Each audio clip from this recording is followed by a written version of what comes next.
All right, so we're going to move on to exercise 10-13. Here we're dealing with profit margin, investment turnover, and rate of return and return on investment. Up here is the condensed income statement for the Consumer Products Division of Tri-State Industries as follows. So we have our sales, our cost of goods sold, our gross profit, our administrative expenses, and we ended up with an operating income of $39,100,000. And they tell us that the manager of the Consumer Products Division is considering ways to increase the return on investment, and they want us to use the DuPont formula for return on investment. So the DuPont formula for return on investment is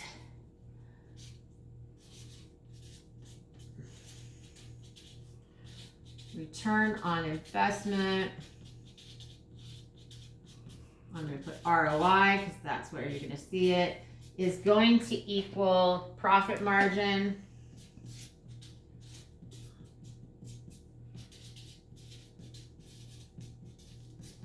times investment turnover.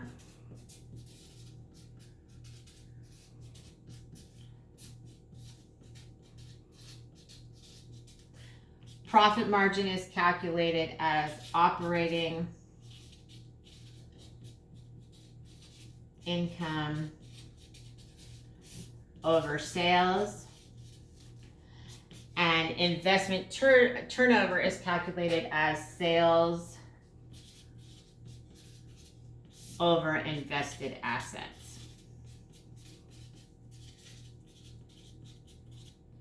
Okay, now if you were only asked to calculate out the return on investment, you can look here and see the sales will cancel each other out. So you can do ROI just by taking operating income and your profit margin and multiplying it by your investment turnover.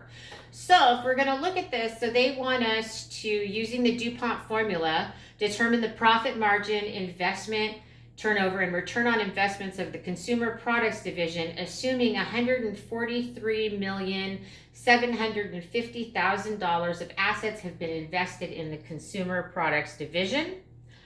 If required, round your answers to one decimal place. So the first thing we're going to do is we're going to calculate out the profit margin.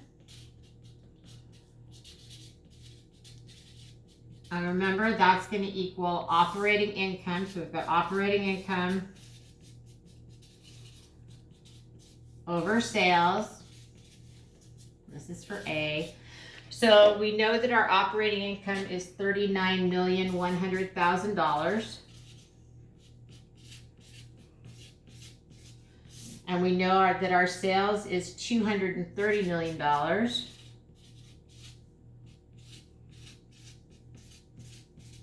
All right, so our profit margin is going to equal 17%. So remember, and that's what's going to go here. So the second step that they want us to calculate out is the investment turnover.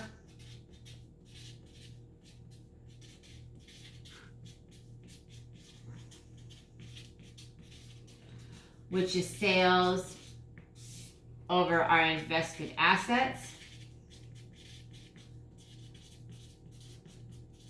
Okay, we already know what our sales are, so we know our sales are $230 million.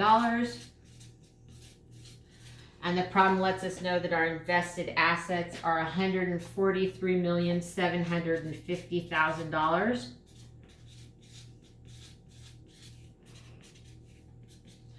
So then our investment turnover is 1.6.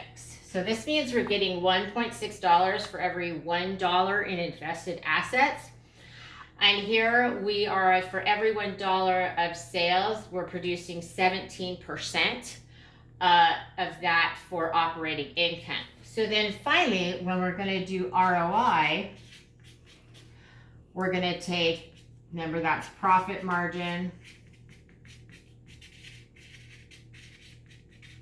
times investment turnover.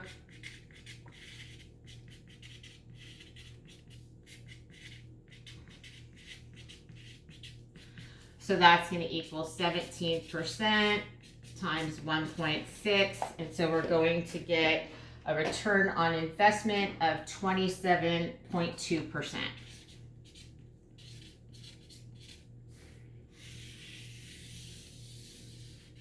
And again, you could do this if you take operating income and divide it by your invested assets. It's going to give you the same answer. All right, so B, they change up the scenario just a little bit. So in B, it says if expenses could be reduced by $3,450,000 without decreasing sales, what would be the impact on the profit margin, investment turnover, and return on investment for the consumer products division? Well, if we're able to reduce our expenses without reducing our sales, that's going to increase our operating income. So our new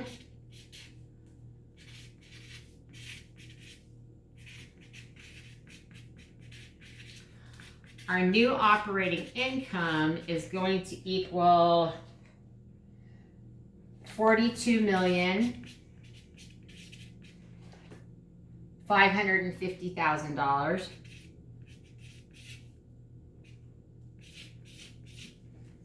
So that's going to be our new operating income, which was basically the $39,100,000 plus the $3,450,000 in expense reduction. Okay, so now they want us to calculate those three items again. We do need to recalculate out the profit margin because we have a new operating income. Remember, our profit margin's operating income over sales. We're going to use the new operating income of $42,550,000 over sales, which has not changed, so over $230 million.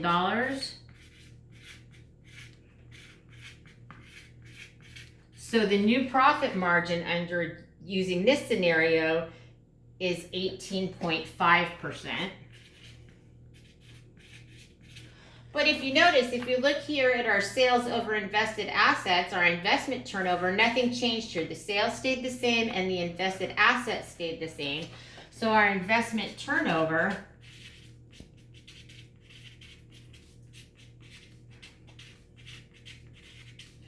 is still going to equal 1.6. So now when we do our ROI, it's going to equal 18.5% times 1.6, and that's going to give us 29. I want to make sure I have it right.